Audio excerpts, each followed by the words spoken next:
Well, hello there, ladies and gentlemen, boys and girls. Now, today we are doing the custom ride sign for Jurassic World Fallen Kingdom, the ride. So here we go. We put a TV screen on against a normal backdrop wall with the Jurassic World Fallen Kingdom logo. Now, what we want to do is we just want the logo. So what we need to do is we need to go to custom shapes and then sink into the wall so it's just about level with the image.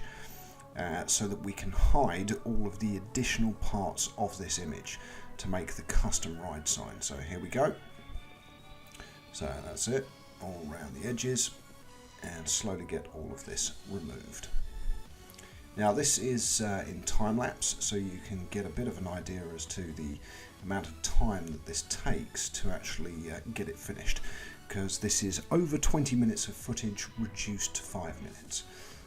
So it gives you a bit of a perception of the amount of time it takes, but it's worth doing, and this is a very good method for creating custom ride signs where you've created an image, whether you've done it yourself in Photoshop or the like, but it's an odd shape.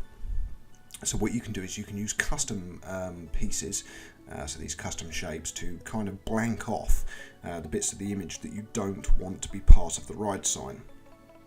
Now this is a bit easier than like my custom text tutorial where you're actually building text out of these shapes. Now what I'm doing there is making sure it is level with the actual top of the background, so the wall that I used as the backdrop for this custom sign. So here we go, we're filling in, altering the different shapes so you can either fill the space quickly, so the big areas you can just get covered up. So as you can see, the whole back wall is now completely covered. Now what we need to do is work on the curvature, because Jurassic World Fallen Kingdom of course is a curved sign.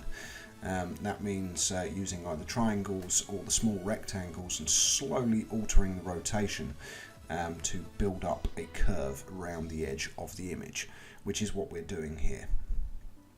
So as you see, flip to rectangles, get it to the right height, fill in again the major space. But look at that, I was slightly off with everything, which means I now need to get rid of all of those pieces and do the whole thing again.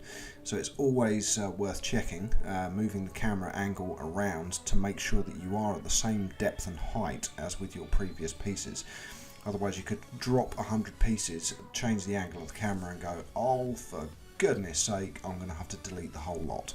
Because believe you me, I've had it happen to myself. And you certainly kick yourself when you realise what you've done, because you have to redo all of your work.